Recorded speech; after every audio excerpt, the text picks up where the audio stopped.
Hello, and welcome to Birdview and Easy Projects.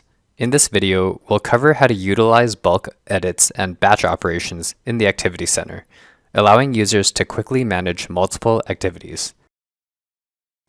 Head to the Actions button on the top toolbar. You can select using the checkboxes, and Control-click to select all child activities under a parent.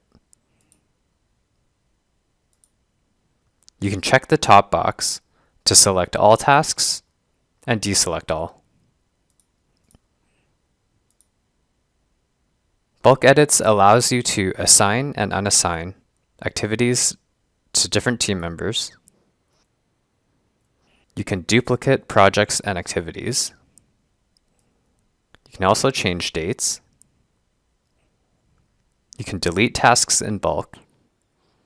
And you can expand the ellipses button to change properties such as statuses, priorities, categories, and more.